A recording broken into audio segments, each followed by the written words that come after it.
Okay. So, may battery siyang free.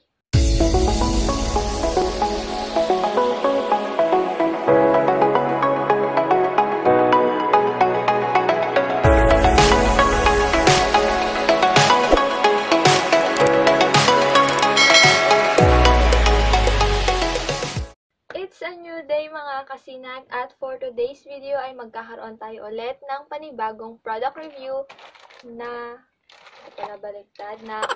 galing sa Shopee. So, this item is a LED luminous glass.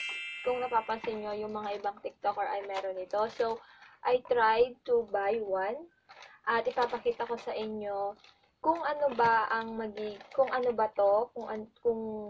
good ba tong product na to and everything. So, bubuksan ko siya right now.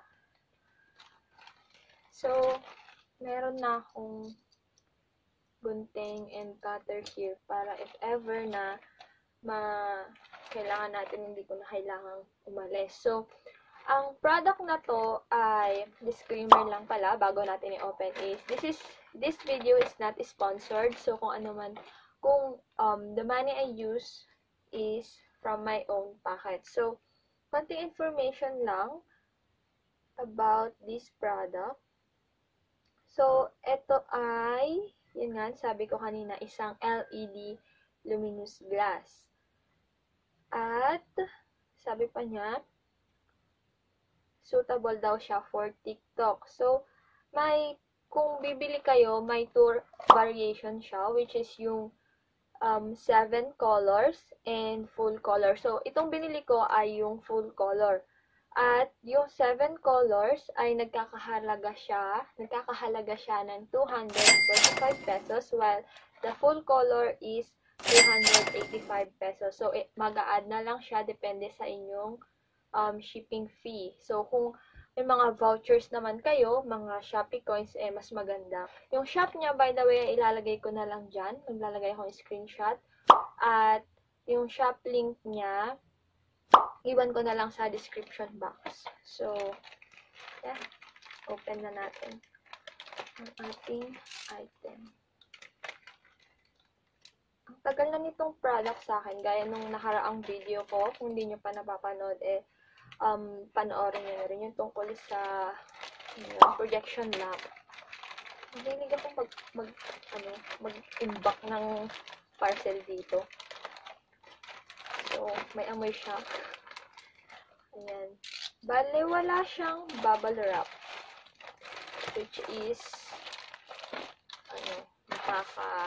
dapat may bubble wrap siya, diba? Pag mga ganito. Ayan. So, ito yung ka-open ng product. Hindi ko masyadong na-box. At ito na siya. Sabi niya, luminous goggles.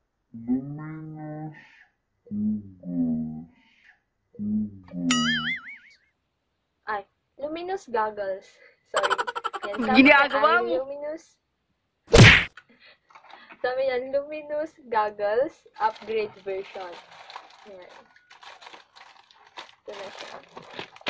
Okay. So, may battery siyang free. May battery. Ayan, may battery siyang free. At, ito na siya. Ayan.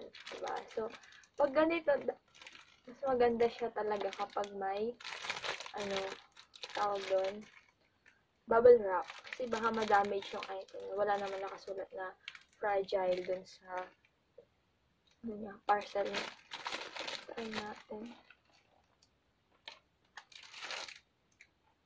Okay. Gumagalaw. Hindi ko alam kung ano yan. Kita ba? Try natin. Try natin siya.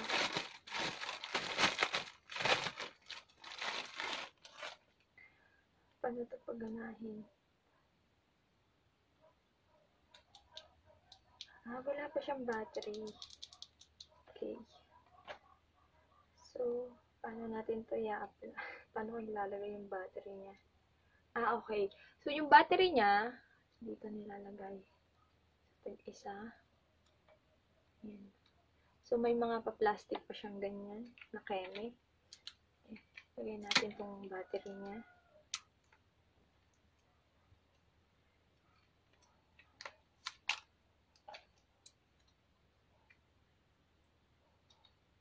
Ayan, ang ilaw na, oh. Oh, kita ba?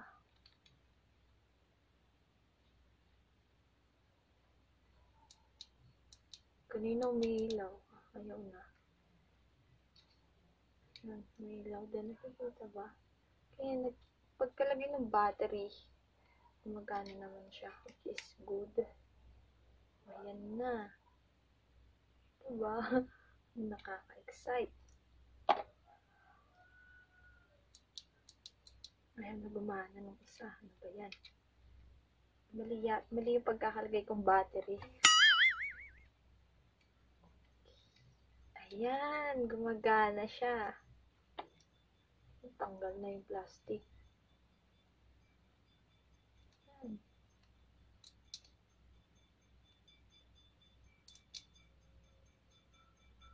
Kada pindot, may button siya dito.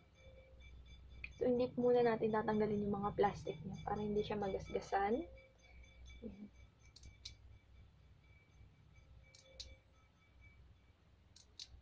So, nag-iiba-iba yung kulay niya. Kada pindot. Tapos, meron din yung mix. Yung nauna. Ayan, o. Tapos, pwede rin siyang ganyan. Okay. So, paano siya mamamatay?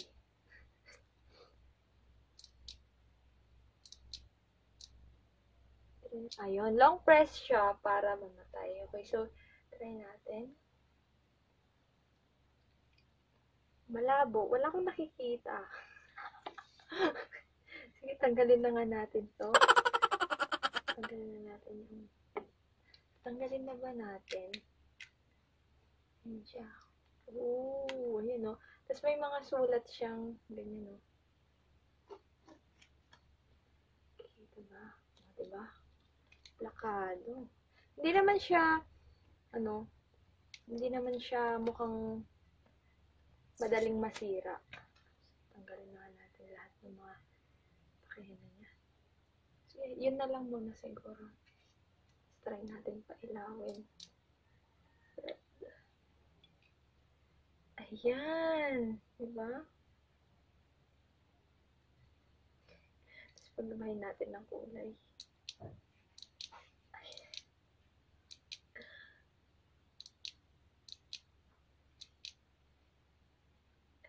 Oo, diba?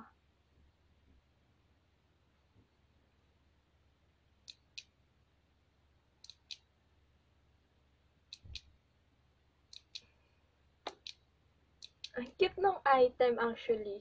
Yan o. Ginagawa mo! Yan. So, pumontage natin tong item at try natin to doon na try natin siya sa madilim na part or patay natin tong ring light para makita natin kung nang mas maayos yung ilaw niya. But all in all, ang ganda ng products nila. I mean, yan. Ang cute ng item. So, mag-montage tayo and karoon tayo ng simpleng video clip para dito.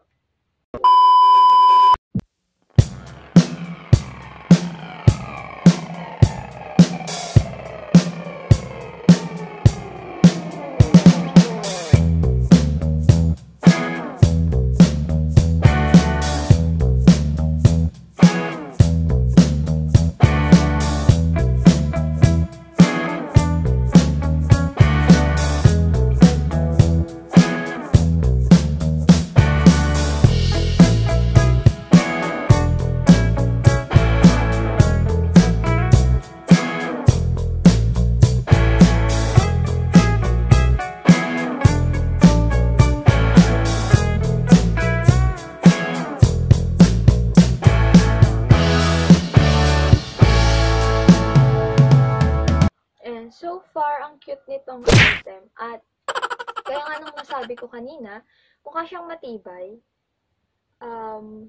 Ayun, kita nyo naman na hindi siya ganun kanipis.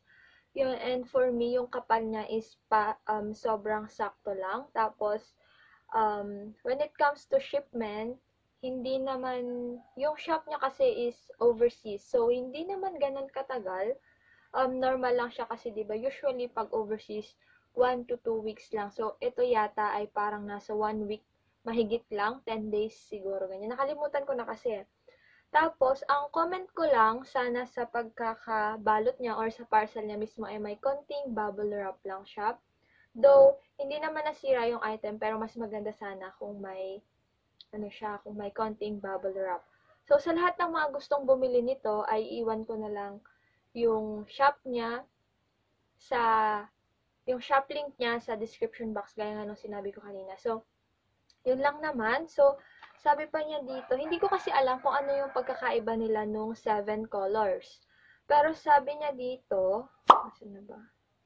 Yung 7 colors ay red flashes when booting up, red flashes slowly when you click, and 7 colors slowly change cyclically when you click. Click shutdown. So, hindi ko alam kung ano ba yung mga sinasabi nito. Pero, sa mga yung binasa ko, screenshot ko na lang dyan para magkaroon kayo ng mga idea kung ano ba yung, kung ano bang meron doon sa 7 colors. Pero yung full colors, yun, kung nakita nyo naman kung paano siya gumagana. So, iba-ibang mga kulay yung pinakita niya. So, ang ganda nitong item. So, yun lang naman. So, siguro, dyan na magtatapos yung video natin for today. So, napakamadalian lang. Baka mamaya may upload ko nito. So, yun nga. And thank you for watching. Again, I am Rosinag. Ready for the worst, hoping for the best. So kung naghahanap ka pa ng mga videos gaya nito, ay subscribe mo na yan at sama-sama tayong bumuo ng Sinag community. So,